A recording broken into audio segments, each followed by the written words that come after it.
വണ്ടി എടുത്തിട്ട് നേരെ അമ്പലത്തിലോട്ടാണ് കേട്ടോ. നമ്മുടെ വണ്ടിയുടെ വർക്കൊക്കെ കഴിഞ്ഞ് ഫസ്റ്റ് ഡ്രൈവാണ്. നേരെ ഒരു അമ്പലത്തിലേക്ക് പോയി ഒന്ന് വണ്ടി പൂജിച്ചിട്ട് തുടങ്ങാമെന്ന് വെച്ചു ഐശ്വര്യമായിട്ട്. അപ്പോൾ ഇന്ന് ചെറിയൊരു മഴയൊക്കെ ഉണ്ട്. അതുകൊണ്ട് തന്നെ നമ്മുടെ നാടിൻ്റെ ഒരു ഭംഗി നിങ്ങൾക്കിപ്പോൾ കാണാൻ പറ്റുന്നുണ്ടാവും. അത്യാവശ്യം ചെറിയൊരു മഴയും വണ്ടിയും ചെറിയൊരു സോങ്ങൊക്കെ ആയിട്ട് ഒരു ഡ്രൈവ് അതൊരു സുഖമുള്ള കാര്യമാണ് കേട്ടോ. റോഡൊക്കെ പൊട്ടിപ്പൊളിഞ്ഞ് എടുക്കുന്നതുകൊണ്ട് വേറെ ബുദ്ധിമുട്ടൊന്നുമില്ല. കാരണം നമ്മുടെ വണ്ടിയുടെ എക്സ്ട്രാ സൗണ്ടോ കാര്യങ്ങളോ എന്തെങ്കിലും വരുന്നുണ്ടോ എന്ന് മനസ്സിലാക്കാൻ പറ്റി. വേറെ കുഴപ്പങ്ങളൊന്നും ഫീൽ ചെയ്തില്ല. പക്ഷേ ഇടത്ത് സൈഡ് ടയർ ചെറിയ എന്തോ ഒരു വിഷയമുണ്ട്. അങ്ങനെ നമ്മൾ അമ്പലത്തിൽ എത്തിയിട്ടുണ്ട്.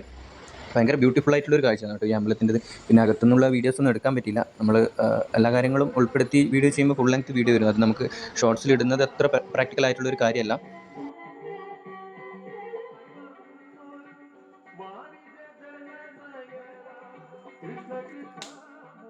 വണ്ടിയൊക്കെ പൂജിച്ച സ്ഥിതിക്ക് ഞാനും ഒന്ന് അമ്പലത്തിൽ കയറി തൊഴുത് ഇറങ്ങിയിട്ടുണ്ട്. പിന്നെ നമ്മുടെ ആ വീലിൻ്റെ ഒരു വിഷയം നമുക്ക് എന്തായാലും നാളെ ഒന്ന് ഒരു അലൈൻമെൻറ്റ് ഷോപ്പിൽ കാണിച്ചിട്ട് ചെക്ക് ചെയ്തിട്ട് അത് റെഡിയാക്കാം ഏതായാലും. അപ്പോൾ അതിൻ്റെ വീഡിയോ അടുത്ത് തന്നെ അപ്ലോഡ് ചെയ്യുന്നതായിരിക്കും.